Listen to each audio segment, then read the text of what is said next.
ஆத்தி என்ன அடி உங்களை வின் பண்ணிட்டு ஈஸியா செமிஃபைனலுக்கு போயிடலான்னு பார்த்தா நீங்க என்ன இப்படி டஃப் கொடுக்குறீங்க. இப்படி பாகிஸ்தான் நியூசிலாந்தை பார்த்து புலம்புற மாதிரி தான் இன்னைக்கு அவங்களோட பேட்டிங் பர்ஃபார்மன்ஸ் இருந்துச்சுங்க. இன்னைக்கு மேட்ச்ல பாகிஸ்தான் தான் டாஸ் வின் பண்ணி ஃபர்ஸ்ட் பவுலிங் சூஸ் பண்ணாங்க. ஆனா அவங்களே நொந்து போயிருப்பாங்க. பேசாம நம்மளே பேட்டிங் பண்ணிருக்கலாமோ அப்படின்னு சொல்லிட்டு நொந்து போற மாதிரி தான் இன்னைக்கு நியூசிலாந்தோட பேட்டிங் பர்ஃபார்மன்ஸ் இருந்துச்சுங்க. இன்னைக்கு கான்வேவும் ரச்சின் ரவீந்திராவும் ஸ்டார்டிங்லேயே ஒரு நல்ல பார்ட்னர்ஷிப்பை தான் போட்டாங்க. 10 ஓவர் வரைக்கும் பாகிஸ்தான் விக்கெட்டே எடுக்கல. அதுக்கப்புறம் எப்படியோ ஹாசன் அலி கான்வே அவுட் பண்ணிட்டாருங்க. சரி பாகிஸ்தான் அடுத்தடுத்த விக்கெட் எடுப்பாங்கன்னு பார்த்தா நியூசிலாந்து அதுக்கு வாய்ப்பே கொடுக்கலங்க. ரச்சின் ரவீந்திராவும் வில்லியம்சனும் வேற லெவல் பார்ட்னர்ஷிப்பை போட்டுட்டாங்க. அது ஒரு பக்கம் ரச்சின் ரவீந்திரா பயங்கர அதிரடியா விளையாண்டு அவர் ஒரு பக்கம் செஞ்சுரி அடிச்சு பட்டாய கிளப்பிட்டாரு.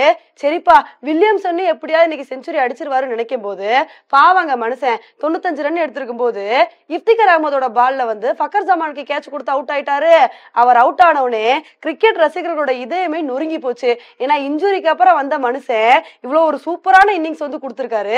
ஒரு செஞ்சுரி அடிச்சிருந்தாரு அப்படின்னா ரொம்ப சந்தோஷமா இருந்திருக்கும். 95 ரன்னுக்கே அவுட் ஆயிட்டாரு நினைக்கும் போது கொஞ்சம் மனசு கஷ்டமா போயிடுச்சு. அதுக்கப்புறம் பாத்தீங்கன்னா டேரி மிச்சலும் சேப்மனும் ஒரு சூப்பரான பார்ட்னர்ஷிப் போட்டாங்க. அடுத்தடுத்து அவங்களும் அவுட் ஆயிட்டாங்க. அதுக்கப்புறம் கடைசி நேரத்துல பிலிப்ஸ் பயங்கர அதிரடியா விளையாண்டு கடைசியில 50 ஓவர் முடிவுல நியூசிலாந்து 401 ரன் எடுத்தாங்க. உண்மையிலே இது பாகிஸ்தானுக்கு எதிராக ஒரு மிகப்பெரிய டார்கெட் அப்படின்னு தாங்க சொல்லணும். இந்த மேட்சை பாகிஸ்தான் வின் பண்ணணும் அப்படின்னா ஸ்டார்டிங்ல இருந்தே ஒரு அதிரடியான ஆட்டத்தை வெளிப்படுத்தணும். அதை விட்டுட்டு எங்க டீம்ல பாபர் அசாமும் ரிஸ்வானும் இருக்காங்கப்பா, இவங்க 2 பேரும் பாத்துக்குவாங்க அப்படின்னா கண்டிப்பா இந்த மேட்ச்ல பாகிஸ்தான் மண்ண கவிருவாங்க. பாகிஸ்தானை பொறுத்த வரைக்கும் இந்த மேட்ச் ரொம்பவே முக்கியமான மேட்சா இருக்கு. வால்வாசாவா மேட்ச் அப்படின்னே சொல்லலாம். ஏன்னா இந்த மேட்ச்ல நியூசிலாந்த பாகிஸ்தான் வீழ்த்தினா மட்டும்தான் அவங்க செமிஃபைனலுக்கு போறதை நினைச்சு கூட பார்க்க முடியும்.